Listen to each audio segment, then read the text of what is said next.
Pentagon chief is apparently threatening to drop the United Kingdom as America's main military ally. James Mattis has written to British Defence Secretary Gavin Williamson saying Britain would be dropped for France. Now, the letter's been leaked to the media ahead of next week's NATO summit in Brussels, where Donald Trump is expected to push US partners to boost their defence spending. As global actors, France and the US have concluded that now is the time to significantly increase our investment in defence. Other allies are following suit. I am concerned that your ability to continue to provide this critical military foundation is at risk of erosion.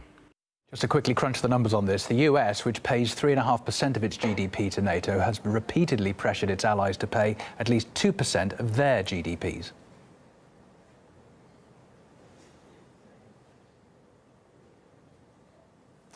In 2014, NATO agreed to increase defence spending accordingly within 10 years. And while the United Kingdom does meet that criteria, Mattis noted in the letter that more is required of Britain, but at the same time stressed that France is boosting its spending despite not meeting the 2% threshold that the Pentagon is demanding.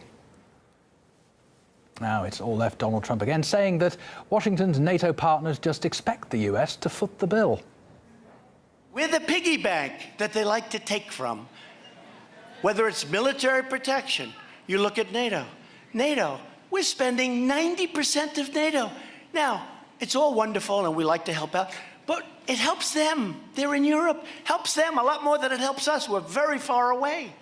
So we have this incredible, Germany is paying 1% of a much smaller GDP. We're paying close to 4% of a much larger GDP. Now, that doesn't work, folks. Is he going to get what he wants? Let's discuss that with British political analyst Chris Bambury. Hi again, Chris. Do you take Donald Trump's perception on this, then, that NATO gets more from the US than the US ever gets out of NATO? I think NATO is dominated by the United States and it calls the shots. It's very well aware of that.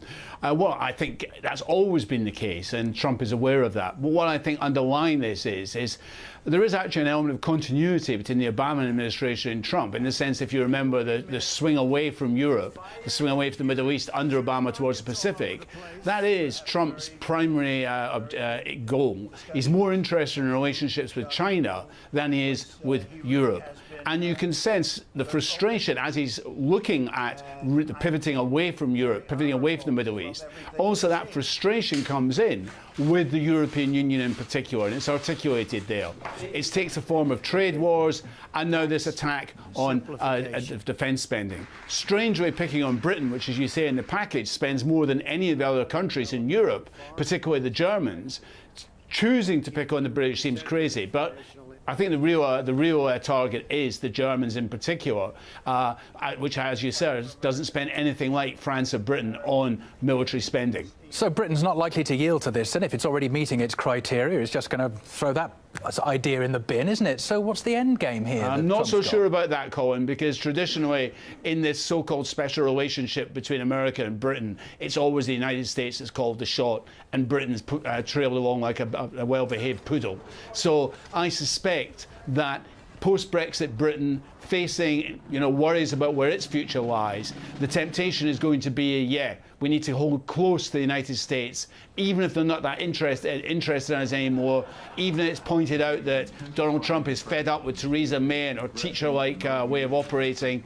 The Brits are still likely to tag along behind, and probably already now the defence chiefs are saying to the British government, well, look, this is what we said, we have to increase spending.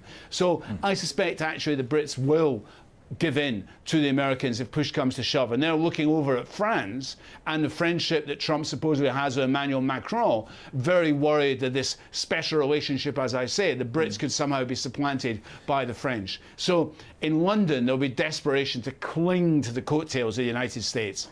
And where's France in all this, then? Does it actually have a part in this? Is it likely to become America's primary military ally, or is it just being played here like a bit of a bargaining chip? Well, I think it's partly it's been played by a bargaining chip, but both Britain and France, in terms of Europe, have always been the key military assets of the United States. They're the ones who've spent more than Germany on military spending, and they've preferred it that way. I mean, it's a way for them, by having an increased military role, of offsetting Germany's economic dominance in the European Union. But now, post-Brexit, I think what's also partly here is there's worries in Washington. America's always wanted Britain to be fully part of Europe as its loyal watchdog in the European Union, and is not very happy that its loyal watchdog is leaving the European Union. So there's tensions there as well.